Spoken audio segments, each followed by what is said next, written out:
بسم الله الرحمن الرحيم الحمد لله رب العالمين الصلاة والسلام على رسول الله وعلى آله وصحبه أجمعين أما بعد آه، كوني برنوتا كينيا كتاب جذري تا دبدما فعلا كناف واه وقفي في ابتداء جل قمني كرات الأمن كليس كناف هراج الراجل قم يقول إمام الجذري فالتام فالكافي ولفظا فامنعا إلا رؤوس الآي جوز فالحسن وغير ما تم قبيح وله الوقف مضطرا ويبدأ قبله وليس في القرآن من وقف يجب الراكاسة قواد الرجرة آه ديمي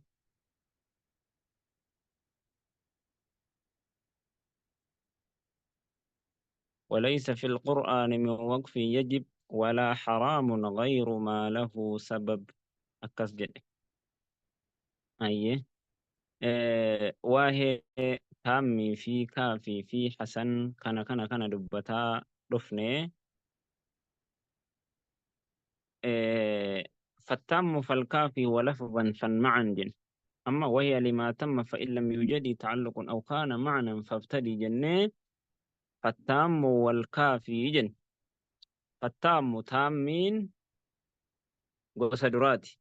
إذا كم وهي لما تم جنة كدوم النسان إسا والكافي كافي نمو فإن لم يوجد تعلق أو كان معنى فابتدي إسا جن سنا أجتشو لمنسى هموجرة فالتام فالكافي ولفظا فامنعا جد ولفظا جد قافا ولتر الرئيس كن هريرو ولتك أباچون كن لفظي كيستك تأو تأي هريرون وما ماليتي وهي كافي سن قافا ولتر الرئيس لفظي تأي لفظي كيست فامنعن تركي إيجالوسن مالف واهي حسن مهمة ولفظا فامنعن جدي ولفظا فامنعن قاف ولتر الرئيس لفظي الآن مو كان تهي قاف ولتر الرئيس هريرو ولتك أباتون لفظي كيستك تهي فامنعن تركي بكتاب بسن الراجل قبو مال achi doodaan dhufiitii sana booda of duuba deebi'iiti kaasi malee achirraa hin jalqabinii illaa cinda ru'uusi al-aaya yoonii fi illaa ru'uusa al-aaya mataa aayataa irratti yoo tahe malee mataa aayataa irratti yoonii fi ta'e malee aayata irratti yoo kan dhaqee dhaabbatu malee maaliif gaafa aayata biratti ta'e hoo hariiroon lafziinis yoo ta'e garuu aayata irratti yoo kan dhaabbatu tahe irratti dhaabuun eegana ammoo jalqaba aayata achi boodaa sanirraa jalqabuun ni tahaa jechuudha. Maaliif jennaan gaafa aayata akkuma kanatti dhussabatee dhufe jechuudha rasuulallah alayhi salaatu wassalaam. Eenyunni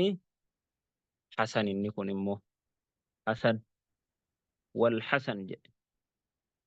yoo mataa aayataatti ta'e malee wal Hasan Hasani inni. وغير ما تم قبيح وله وغير ما تم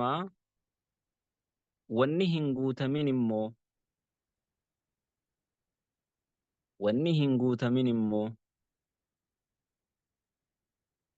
gosoowwan asiin sadeen as duratti dabarsine kan hin ta'in taammii kaafii hasan kan hin ta'in wanni hin guutamin lafziinis macnaa isaanis kan hin guutamin qabiixun waqfii isa kabii isa ajaa jennu fokkataa jennu san walahu isaaf immoo ni jira sababaa isaatiif yuuqafu ni dhaabbatama muxarrii taamee gaafatti haajomsiiftan dirqamaa gaafa taate jechuun waqfan ixxiraarii ta'a jechuun أي لا يوقف عليه عند الاضطرار إلا عند الاضطرار يرو ركت مالي بكسن الرد أبدو جج وقفا كافر وقفا قبيح الرد وله إساف نجر الوقف دابة سبب إسات نجر دابة مضطرا حاجمته ويبدأ قبله وان إسا دبات الرامو جلق أبدا جج شرطي نتدابدو لاغا نتدابدو وان إسا بودات ديبته إيغلو وليس في القرآن قرآن كيس هنجرو هن أرقم قرآن كيست وقف من وقف يجب وقف واجب جدا وهي وقف واجبة كان نمني إساتين إرسرتين دفني إسرتين آمني نيوان جلا وكجد ولا حرام وقف حرام جدا وهي وقف حرام وهي نمني وانت سنة achirra dhaabuun dirqama walaa haraamun haraami bakka sanarratti dabarfatuun illee haraami yoo dhaabde malee namni immoo yoo isaan dhufin yookaan isaa irratti yeroo dhaabbatte haraami ka jedhu wahii hin jiru ghayru maa lahu sabab waan sababni isaaf hin waan sababa qabu yoo tahe malee waan sababa qabu yoo tahe malee garuu sababni wayta argame fakkeenyaaf wamaa min ilaah yoo ka jennu taane kuni sababaadha maaliif maanaa balleessa waan ta'eef achirraa dhaabdee achirraa kaasuun hin ta'u haraama jechuudha maaliif maanaa balleessa ilaahin tokko hin jiru tokko fakkeenyaaf inni kafartu bima ashraktumuni ka jedhu irratti inni kafartu jennee yoo kan dhaabnu taane hin ta'u an kafre jechuu ta'a haraami digalee wanni kana lamaan waan kana lamaan fakkaatu jechuu rakkoo malitti beekaa yoo dhaabdu taate isa jaallattee hamiltee niyyattee yoo kadhaabdu taate haraama sirratti ta'a jechuudha. Kanaaf bakka sana dabarsuun waajibaa jechuudha. Kana fakkaata waa hin waqfiidha gabaabummaan. هذا وصلى اللهم وسلم وبارك على محمد وعلى آله وصحبه أجمعين